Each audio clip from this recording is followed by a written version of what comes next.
Saudaraku yang dikasihi Tuhan, salam pertobatan, berkah dalem, ojo lali bahagia. Sudahkah kita memberi senyum hari ini Minggu 19 Maret 2023, Minggu Prapaskah keempat. Kita awali permenungan kita hari ini dengan tanda kemenangan Kristus dalam nama Bapa dan Putra dan Roh Kudus. Amin. Permenungan kita diambil dari Injil Yohanes bab 9 ayat 1 lanjut ke 6 sampai 9, 13, 17 dan 34 sampai 38. Waktu Yesus sedang lewat, ia melihat seorang yang buta sejak lahirnya. Ia meludah ke tanah dan mengaduk ludahnya itu dengan tanah, lalu mengoleskannya pada mata orang buta tadi, dan berkata kepadanya, "Pergilah, basuhlah dirimu dalam kolam Siloam." Siloam artinya yang diutus. Maka pergilah orang itu, ia membasuh dirinya, lalu kembali dengan matanya sudah melek. Tetapi tetangga-tetangganya dan mereka yang dahulu mengenalnya sebagai pengemis berkata, "Bukankah dia ini yang selalu mengemis?" Ada yang berkata, "Benar, dialah ini." Ada pula yang berkata, "Bukan, tetapi ia serupa dengan dia." Orang itu sendiri berkata, "Benar, akulah itu." Lalu mereka membawa orang yang tadinya buta itu kepada orang-orang Farisi.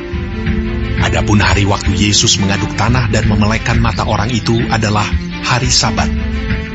Karena itu orang-orang Farisi pun bertanya kepadanya, bagaimana matanya menjadi melek. Jawabnya, "Ia mengoleskan adukan tanah pada mataku. Lalu aku membasuh diriku, dan sekarang aku dapat melihat." Maka kata sebagian orang-orang Farisi itu, "Orang ini tidak datang dari Allah, sebab ia tidak memelihara hari Sabat." Sebagian pula berkata, "Bagaimanakah seorang berdosa dapat membuat mukjizat yang demikian?" Maka timbullah pertentangan di antara mereka. Lalu kata mereka pula kepada orang buta itu, "Dan engkau, apakah katamu tentang dia, karena ia telah memelekkan matamu?" Jawabnya, "Ia adalah seorang nabi." Jawab mereka, "Engkau ini lahir sama sekali dalam dosa, dan engkau hendak mengajar kami." Lalu mereka mengusir dia keluar. Yesus mendengar bahwa ia telah diusir keluar oleh mereka. Kemudian ia bertemu dengan dia dan berkata, "Percayakah engkau kepada Anak Manusia?"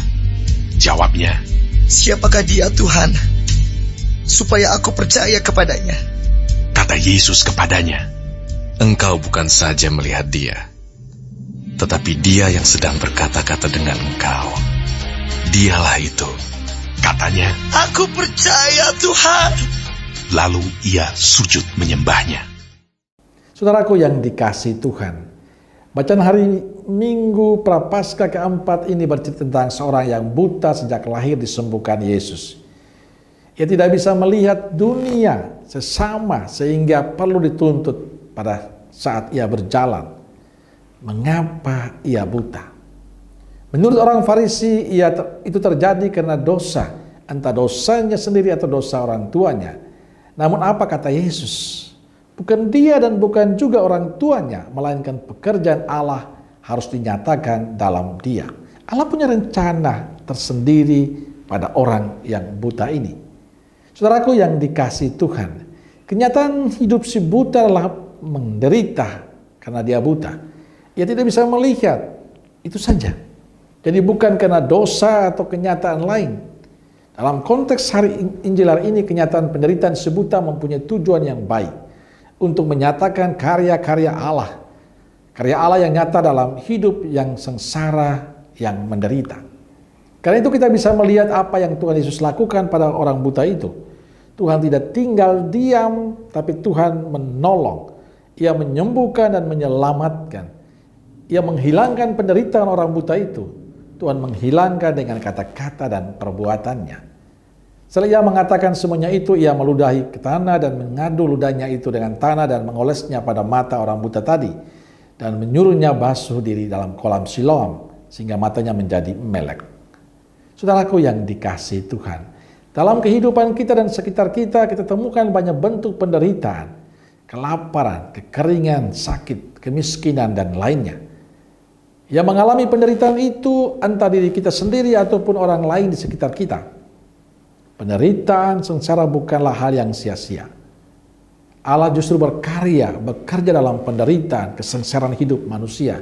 Artinya Allah mau agar kita bebas dari penderitaan dan selamat. Pertanyaannya, siapa yang membebaskan? Pertama adalah Allah sendiri yang mampu membebaskan kita. Maka datang pada Allah menjadi penting seperti yang ditunjukkan oleh si buta. Sebab Allah selalu peduli dan berpihak pada mereka yang menderita. Selain kepada Allah juga sesama dan diri kita sendiri. Kita sendiri harus mampu membebaskan diri kita dari segala macam bentuk penderitaan yang ada. Caranya dengan kerja yang baik. Tuhan Yesus mengatakan dalam Injil, kita harus mengerjakan pekerjaan Dia yang mengutus aku selama masih siang. Artinya kita sendiri yang bekerja dan yang kita lakukan, kerjakan itu adalah pekerjaan Allah, pekerjaan Tuhan sendiri. Itu berarti pekerjaan yang baik-baik saja yang menyelamatkan.